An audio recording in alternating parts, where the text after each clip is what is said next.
Mr. Mitchell. Thank you, Mr. Mayor. One thing that I would like to see is if we do go with the direction that the staff has recommended, I would like in a year to evaluate, did it accomplish what we've set out for it to accomplish? Because I think Amir makes some good points, is that, we talk a lot about keeping our neighborhoods and wanting our neighborhoods to look better.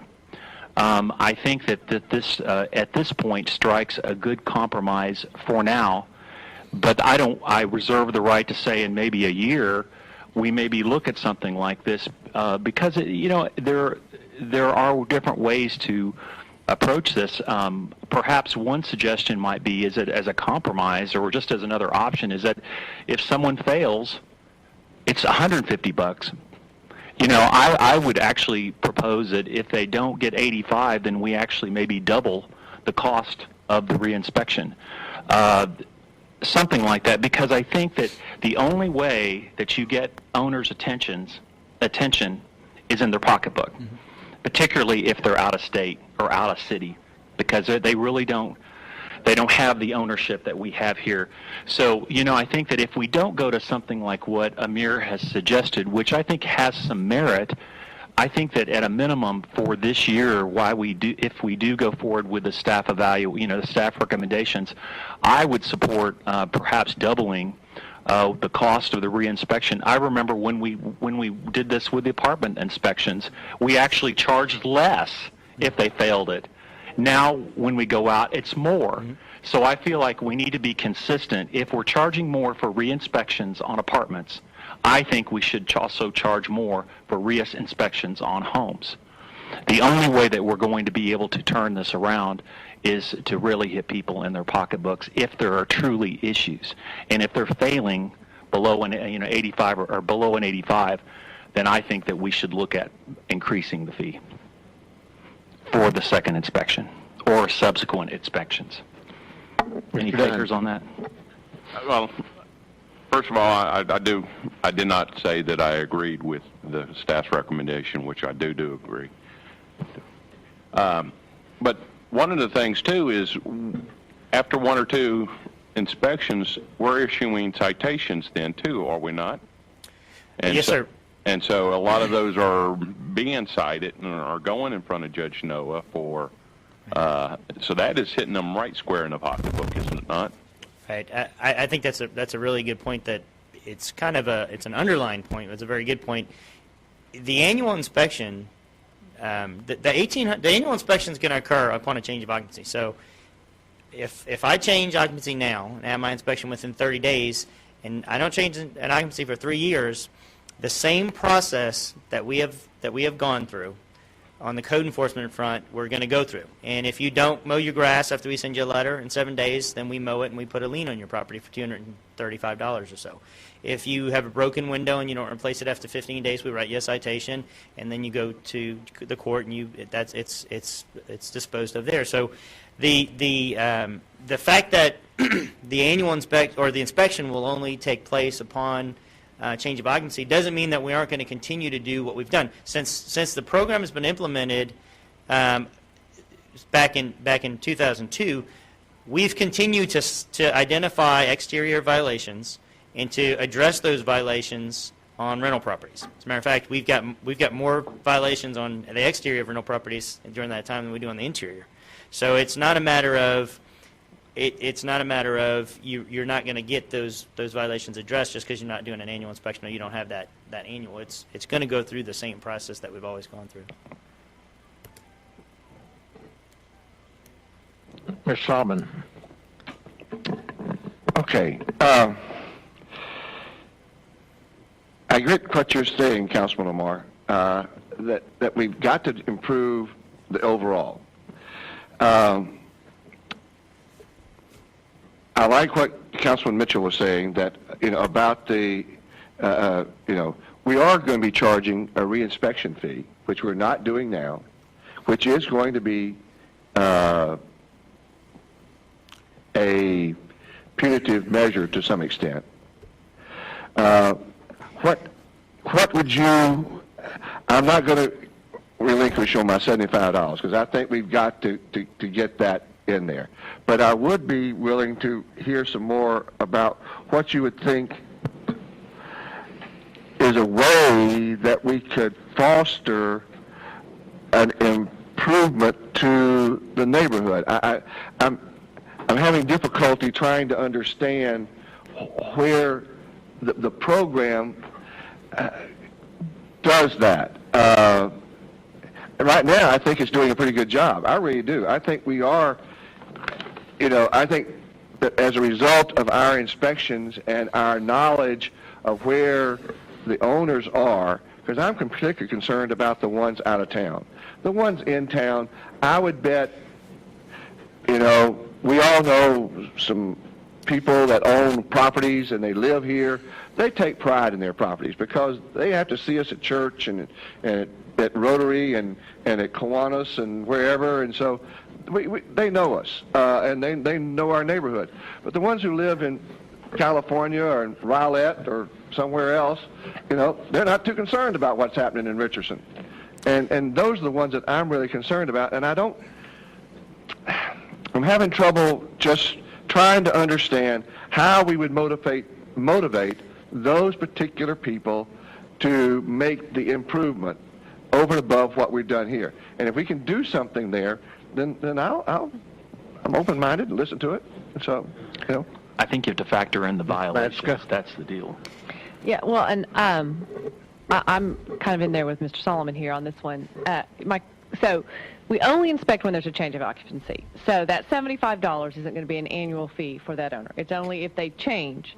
So in some ways, it encourages owners to maintain the leasers. Is that correct, or do they do it annually regardless? No, ma'am. It's Help me clarify an here. annual charge No matter what. regardless. And Okay. much like the apartment inspection program, which you hear, I mean, obviously there are different levels of apartment complexes in the city of Richardson. Okay. There are some that built in the last 2 or 3 years, and they ask, why do we pay the fee? Actually, in the apartment inspection program, we don't even start inspecting the complex for the first 5 years, but they pay the fee, and it's because it's a bigger picture community program. It's taking a bigger picture to the community than just the one complex or the Okay. one rental property. And it's saying this program benefits all apartment complexes or all rental properties by ensuring that that one property meets all the standards, the minimum standards, by the way, all the standards that we have in place. So everybody is going to take part by contributing to the overall cost of administering the program. So that's why it's an annual, even though you may not have an annual inspection every year. But let me also remind you, which we remind folks all the time, we respond to complaints by tenants constantly, even though we don't do annual inspections. We respond to complaints and work on behalf of the owners when they have a problem tenant. So there's a lot of benefit to folks, even when there's not that annual inspection. As a matter of fact, on the apartment side, we've become a great resource to the managers. When they don't want to deal with the problem, quite honestly, sometimes they just defer to us and have us come in and deal with the problem. So there's an awful lot to it beyond the annual. But that's a very good point, because you're going to have a lot of rental property owners ask you that question. Right. So let me give you an example. I have a set of good friends who've lived in the same house that they've rented for 10 years from the same owner. So that owner has paid every year, despite the fact there's been no change and there's been no inspections. Right. So to that extent, I don't know why we couldn't incentivize. Like, to me, if you can maintain, and I know this adds another wrinkle to it, but, that to me is probably what Mr. Omar referred to as that good owner who's doing what he's supposed to be doing. He's maintaining his property. The people are staying there. I mean, to me, I would support dropping that over a period of time if you're not having to go out and inspect, because really there's no expense to y'all. I don't know. That part, I'm having a hard time around that $75 regardless. But I also would like to see a way, because, and I think that to the point about the rental properties in my neighborhood, I don't necessarily think it's the owners. I think it's the people who are moving in. And I think it's the pressure of the neighborhood, and I think it's the pressure of the people on either side who are right there on their doorstep if they're not maintaining their property right. So I think it's a combination. I don't think it's as simple as saying it's the owner who is a different type of owner. I think it's the combination of the two, and you can't. That kind of gets to our bigger issue, which is how do we make some of our less strong neighborhoods stronger. I would be in favor of, if you have to go back out there really for that re-inspection, penalties, doubling the fee, tripling the fee. I mean, to me, if the goal is to make sure that the first time out, that property is what we want it to be, then I think there's no reason not to really penalize those who aren't doing it, especially if you tell them in advance what you're looking at. Mr. Mayor, can I just make one point? And this is just a point of clarification. The $70, that's an average. If you take what our cost is staff-wise, and you divide that by the 1,100 or so inspections that we do per year. So it's not $70 to conduct that inspection.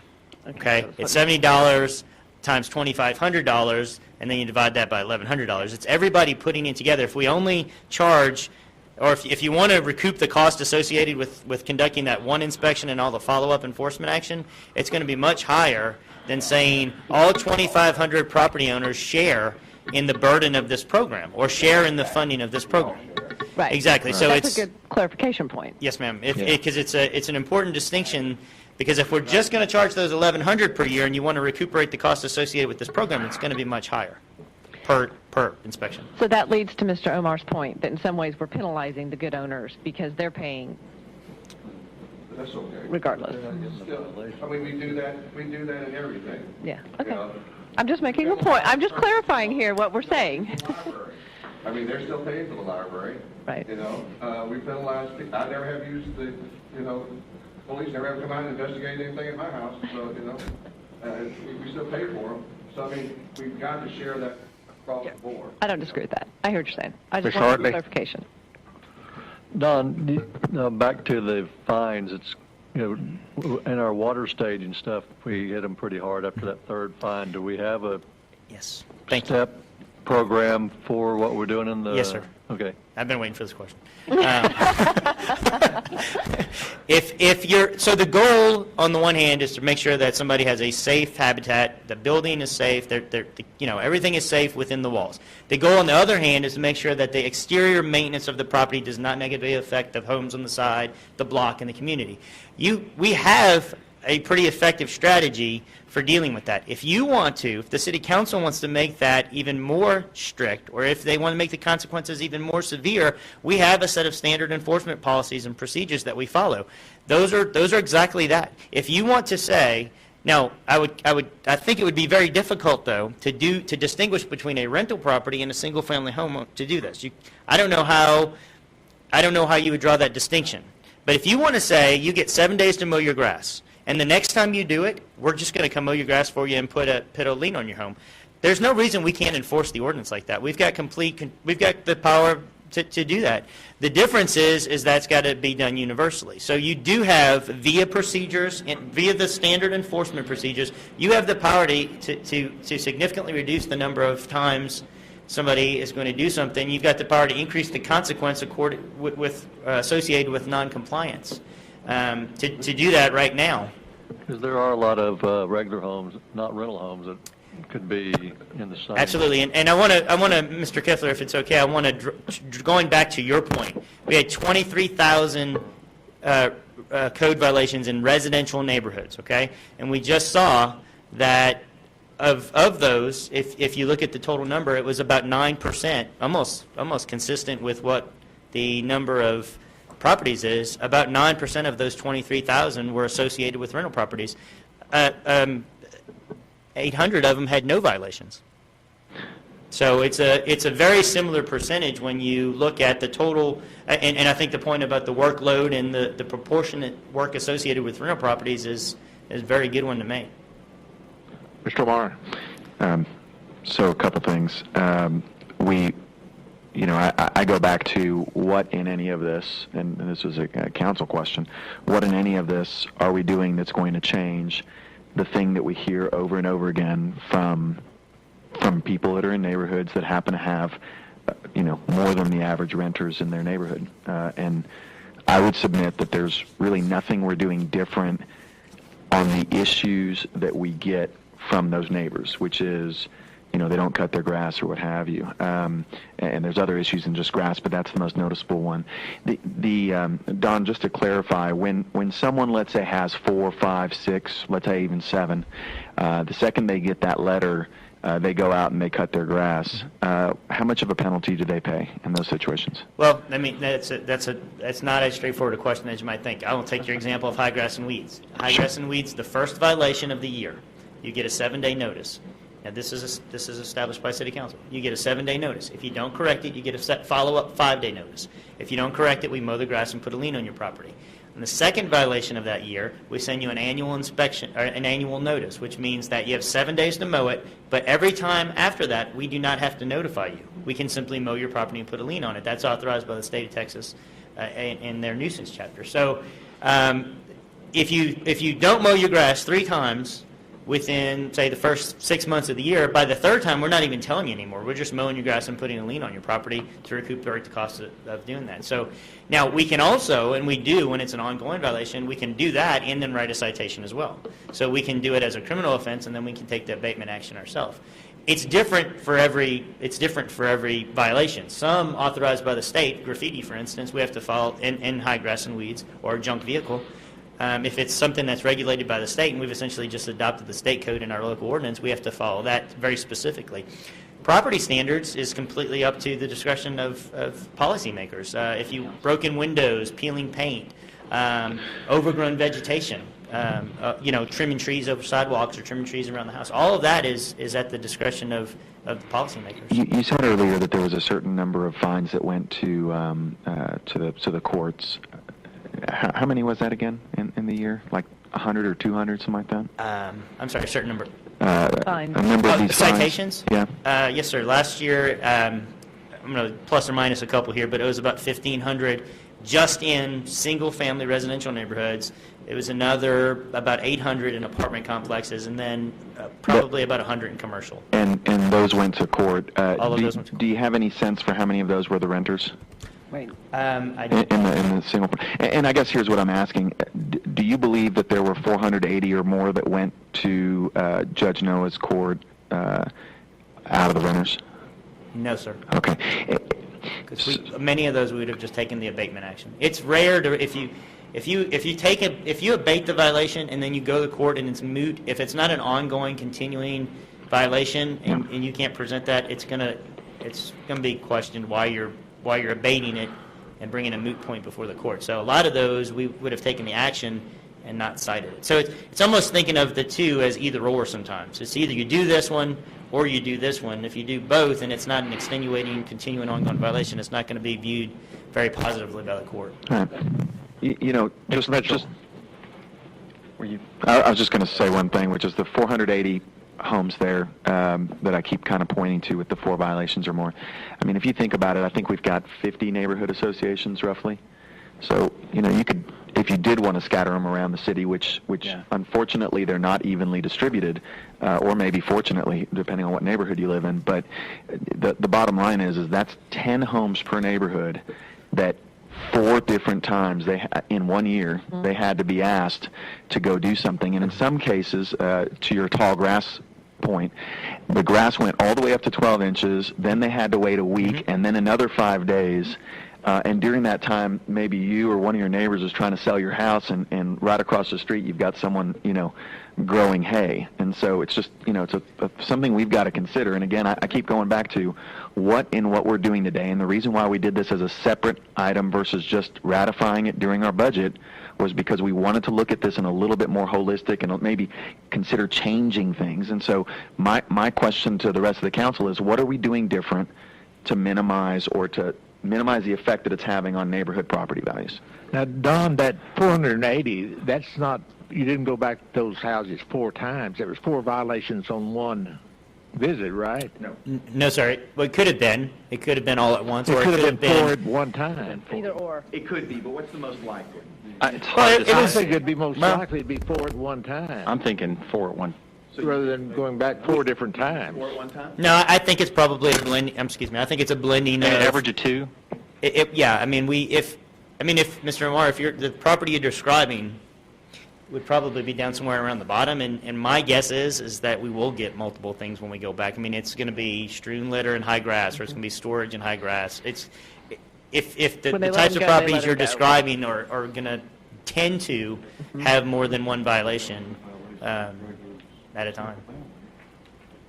Mr. Mitchell. Thank you, Mr. Mayor. Amir, you make a lot of good points. I think that all of us on this council are very committed to seeing our neighborhoods look better.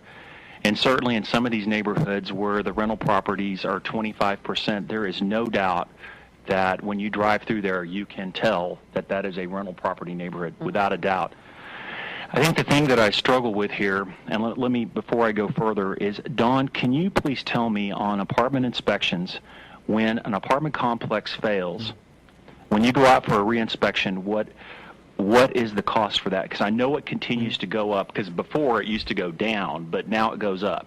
So can you elaborate before I go further? Sure. An annual inspection is $13 per unit. The first reinspection is $15 per unit, and then the second and all subsequent reininspections is $20 per unit. Okay.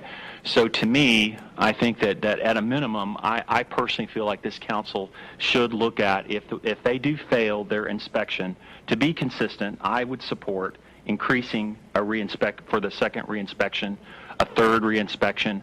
I think it's only fair and it's consistent. I think to Amir's point, the thing that I struggle with here is, because we want our neighborhoods to look better, the question I have is, when we're looking at this right here, is this the mechanism that we want to use to make our neighborhoods look better? And I think that's the question that's going through my head, because really, at the end of the day, it's a code enforcement issue. Right. Really, in my opinion, it's a code enforcement issue.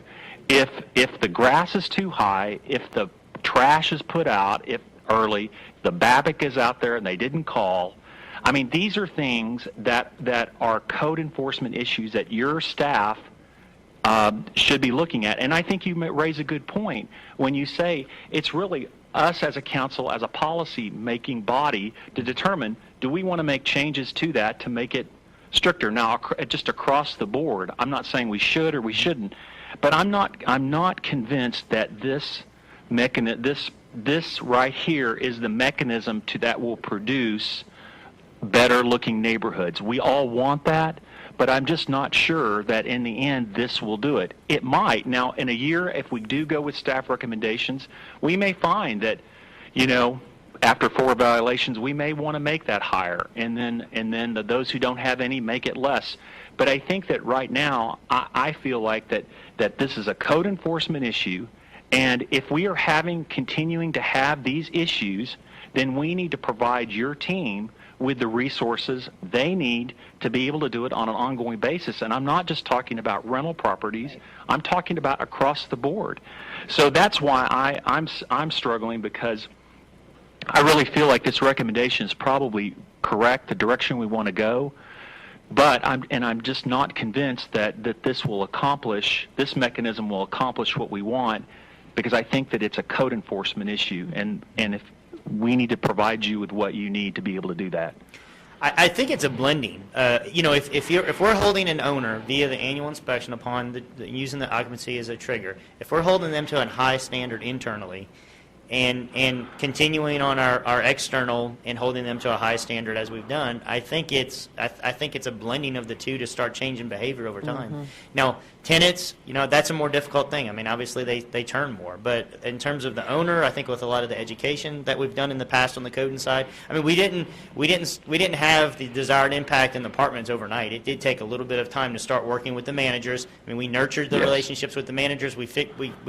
Which we need to do with the owners, and make them understand that we're not there just as a regulatory element, that we're there as a resource to them as well. Once you start getting them to buy into the program, they do. We've seen it happen on the apartment side. Well, let me add to this is that I know from what I've observed is that when you have a rental property situation, frequently you have the tenants. Well, you have the tenants, you have the owner. And I think the piece that's missing is the property manager. And what I have seen is that a lot of times that property manager is the one that is not getting penalized. And from discussions that we've had, it's something that is occurring. In my opinion, it seems like that you send letters to the owner, you send letters, I guess, to the property manager, you send letters to the people that are living there. But to me, I think it needs to be a kind of a triple-headed penalty as far as the owner needs to be penalized, the property manager needs to be penalized, much like what we do with the manager in apartments, correct? Because we can do something, we can cite the manager, is that correct? Yes, sir. So why can we not provide a citation to the property manager of a rental property? If he's if it's an owner representative, we can. Well, have we done that? Not traditionally, no. Okay.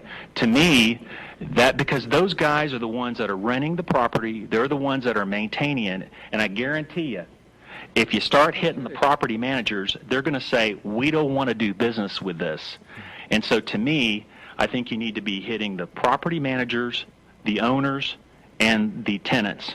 That's how I feel. That on the code enforcement side, aside from this rental registration thing, that's where the key is, in my opinion.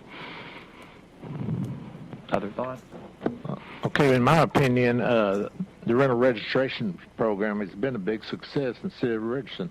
I think the only reason we're readdressing it was the question on whether we should go from 50 to 75. I think I agree with these others that we've got two separate problems here. And tonight we're discussing the rental registration. We're not discussing the code enforcement portion of it. So is everybody ready to move forward and bring it up into council? Yes, Ms. Maczka. So just moving forward, I would agree with what you said. So does that mean that we will then come back? We're in agreement that we need to address the code enforcement? I know we haven't, that's not technically a short-term. Right, but I think that's a separate discussion. I would hope that we will come back to that. Yeah, but as far as rental registration, let's just take it forward. Yes. Okay? With the agreement that we will come back and address this issue. On code enforcement. On code enforcement. Yeah, that's separate. Are we going to increase the amount of the fee on if they do fail the inspection on the second time? I like that idea too. I do too. I would support. That's a step into the code. Right. Dawn, if you had to just pull a number out that you felt comfortable with, a second inspection, a third inspection, what do you feel would be reasonable? About a 15% is what we have on the apartments. Right. That would be. So go to 100? I think you need to keep it at the same percentage increase as you did on the apartments. Yeah. I think that's easily explainable. You can do the math and figure out what that number is. I would support that. Easy and black and white. Yeah, I would like to see it. The first reinspection, I think maybe should be the same, but if you have to go back a third time, I'm fine with doing it consistently the way we do with apartments, the percentage-wise. They're given the toll of their. Before the inspection, they know what they're going to be graded on. Yeah, but the first reinspection, they've had a chance to fix it all. To me, if they fixed it all, then. Well, there's a difference between if they pass it, they may pass it, and it comes that we have to go out. They don't have to pay that fee again. But if they fail it, then they have to fix the issue, and then they have to pay. I agree. Yeah. Okay, that's fine with me. Okay. Yeah. Don? Sir, Mr. Omar. I just had one question for Don. I clearly am outnumbered on the other issue, but I do have a question. If we kept the rental registration at $50, by doing a second rental registration whenever they fail, we would recoup additional dollars into our program than we had before, right? Today we don't charge for a second inspection. That's true. And today, based on kind of your guesstimates, we had 9% failing, maybe another 9%. If we split the difference, we could say 4.5% of those borderline fail and the other 4.5 don't. So we could have 13% or so that fail.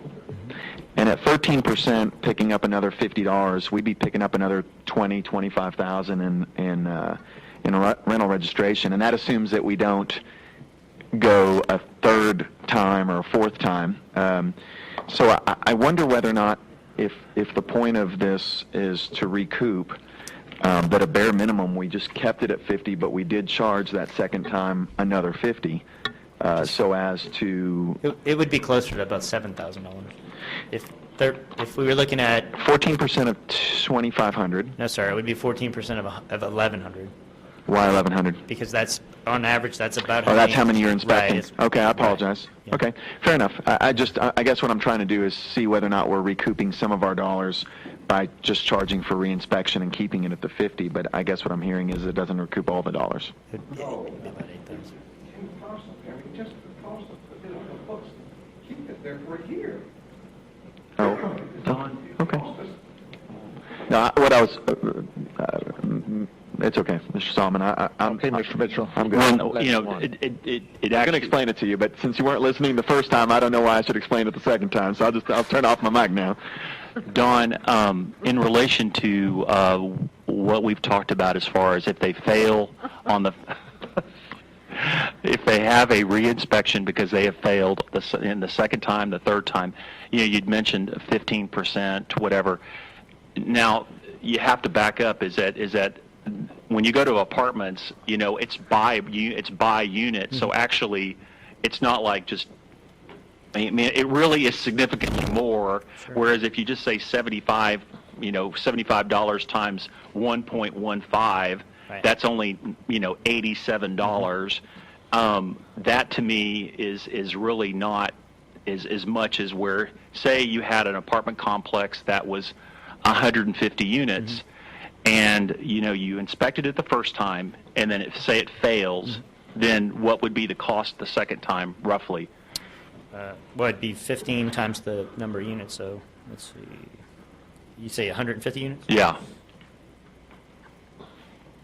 I didn't. Sorry.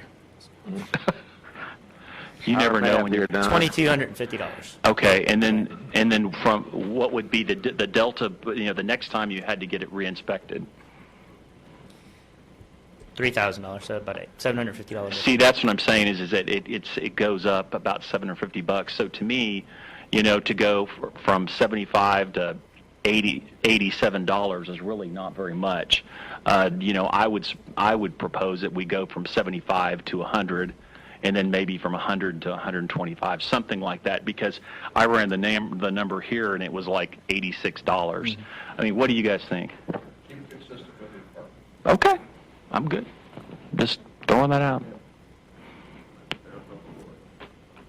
Is this all we needed to do to move this forward, or do we have an actual ratifying opportunity? We'll make the change with ordinance Okay. on a future business, on the next business meeting. Business session. Very well, thanks. Okay, thank you, Don. Thank you.